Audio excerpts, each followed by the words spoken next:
Mathrubhumi current affairs ചോദ്യങ്ങളിലേക്ക് സ്വാഗതം. അപ്പം 2025 April 5 ശനിയാഴ്ച വരെയുള്ള മാതൃഭൂമി തൊഴിൽ വാർത്ത കറണ്ട് അഫയേഴ്സാണ്.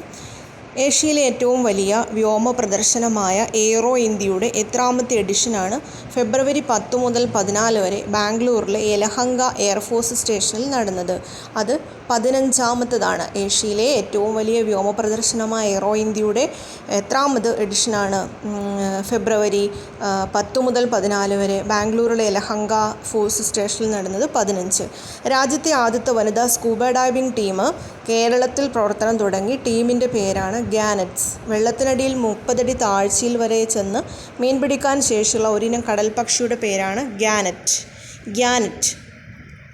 2025 അന്താരാഷ്ട്ര നിർമ്മിത ബുദ്ധി ആക്ഷൻ ഉച്ചകോടി നടന്നത് എവിടെയാണ്? അത് പാരീസിലാണ്. 2025 അന്താരാഷ്ട്ര നിർമ്മിത ബുദ്ധി ആക്ഷൻ ഉച്ചകോടി പാരീസ്. ബാർട്ട് ഡൈ വേവർ ഏത് രാജ്യത്തെ പുതിയ പ്രധാനമന്ത്രിയാണ്? ബെൽജിയത്തിൻ്റെതാണ്. ബാർട്ട് ഡൈ വേവർ ബെൽജിയം പ്രധാനമന്ത്രി ആണ്. ഇന്ത്യയിൽ ആദ്യമായി വൈറ്റ് ടൈഗർ ബ്രീഡിംഗ് കേന്ദ്രം നിലവിൽ വരുന്നത് എവിടെയാണ്? ഗോവിന്ദഗഡ്, രേവ, മധ്യപ്രദേശ്. ലോക റേഡിയോ ദിനം എന്നാണ്? അത് ഫെബ്രുവരി 13. ലോക റേഡിയോ ദിനം ഫെബ്രുവരി 13. US-ൻ്റെ ഒരു പ്രത്യക്ഷ സഹായമില്ലാതെ നാറ്റോ സഖ്യം 2025 ജനുവരി ഫെബ്രുവരി മാസങ്ങളിലായിട്ട് 6 ആഴ്ച നീണ്ട സൈനികാഭ്യാസം നടത്തിയ അഭ്യാസത്തിൻ്റെ പേരാണ് സ്റ്റെഡ് ഫാസ്റ്റ് ഡാർട്ട് 25 എന്നാണ്. സ്റ്റെഡ് ഫാസ്റ്റ് ഡാർട്ട് 25 എന്നാണ്.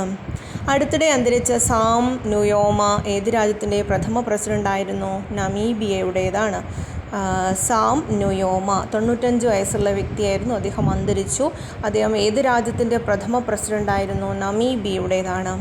തമിഴ്നാട്ടിൻ്റെ സേലം സെൻട്രൽ ജയിലിൽ നടന്ന വെടിവെപ്പിന് 2025 ഫെബ്രുവരി 11 എത്ര വർഷം തികഞ്ഞു? 75 വർഷമാണ്. സേലം സെൻട്രൽ ജയിലിൽ നടന്ന വെടിവെപ്പ് 2025 ഫെബ്രുവരി 11 ആയപ്പോഴേക്കും 75 വർഷമാണ് തികഞ്ഞത്. 2025 കറപ്ഷൻ പെർസെപ്ഷൻ ഇൻഡെക്സ് പ്രകാരം ലോകത്തിലേറ്റവും അഴിമതി കുറഞ്ഞ രാജ്യമാണ് ഡെൻമാർക്ക്. ലോകത്തിലേറ്റവും അഴിമതി കുറഞ്ഞ രാജ്യമാണ് ഡെൻമാർക്ക്. വത്തിക്കാൻ സിറ്റി സ്റ്റേറ്റ്സിൻ്റെ പ്രസിഡൻ്റായി ഇതാദ്യമായി മാർപ്പാപ്പ ഒരു വനിതയെ നിയമിച്ചു. അവരുടെ പേരാണ് സിസ്റ്റർ റാഫേല പെട്രീന. സിസ്റ്റർ റാഫേല പെട്രീന. വത്തിക്കാൻ സിറ്റി സ്റ്റേറ്റിൻ്റെ പ്രസിഡൻ്റായിട്ട് മാർപ്പാപ്പ ഒരു വനിതയെ നിയമിച്ചതാണ് സിസ്റ്റർ റാഫേല പെട്രീന. ഇന്ത്യയുടെ എത്രാമത്തെ മുഖ്യ തിരഞ്ഞെടുപ്പ് കമ്മീഷണറാണ്? ഗ്യാനേഷ് കുമാർ. 26ാമത്തേതാണ്. 26ാമത്തെ തിരഞ്ഞെടുപ്പ് കമ്മീഷണറാണ് ഗ്യാനേഷ് കുമാർ. 2025 ഫെബ്രുവരി 18 അന്തരിച്ച കഥാകൃത്തും അധ്യാപകനുമായ ചലച്ചിത്ര പ്രവർത്തകനാണ് ശ്രീ വരാഹം ബാലകൃഷ്ണൻ.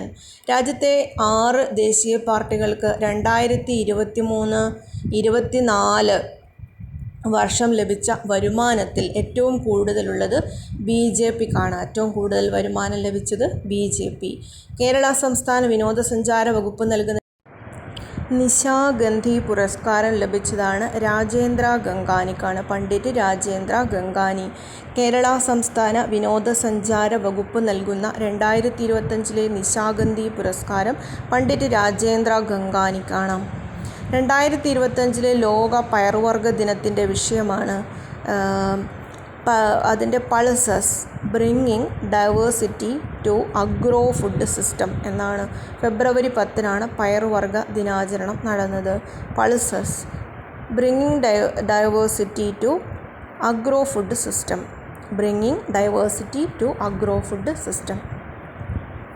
US നാടുകടത്തുന്ന അനധികൃത കുടിയേറ്റക്കാരെ സ്വന്തം നാടുകളിലേക്ക് അയക്കുന്നതുവരെ പാർപ്പിക്കാൻ സന്നദ്ധ അറിയിച്ച മധ്യ അമേരിക്കൻ രാജ്യമാണ് കോസ്റ്റാറിക്ക. സമുദ്രത്തിൻ്റെ അടിത്തട്ടിലേക്ക് മനുഷ്യനെ എത്തിക്കുന്നതിനുള്ള ഇന്ത്യയുടെ സമുദ്രയാൻ പദ്ധതി നിർമ്മിച്ച അന്തർവാഹിനിയുടെ പരീക്ഷണം പൂർത്തിയാക്കി. അന്തർവാഹിനിയുടെ പേര് മത്സ്യ എന്നാണ്. 2023-24 മികച്ച തദ്ദേശ സ്വയംഭരണ സ്ഥാപനങ്ങൾക്കുള്ള സ്വരാജ് ട്രോഫി ലഭിച്ച മികച്ച പഞ്ചായത്ത് കൊല്ലം. 2ാം സ്ഥാനം തിരുവനന്തപുരം. ബ്ലോക്കിൻ്റെത് മലപ്പുറം ജില്ലയിലെ പെരുമ്പടപ്പ്. ഗ്രാമപഞ്ചായത്ത് കോട്ടയം ജില്ലയിലെ വെളിയന്നൂർ. Municipal corporation Thiruvananthapuram. നഗരസഭ തൃശ്ശൂർ ജില്ലയിലെ ഗുരുവായൂർ.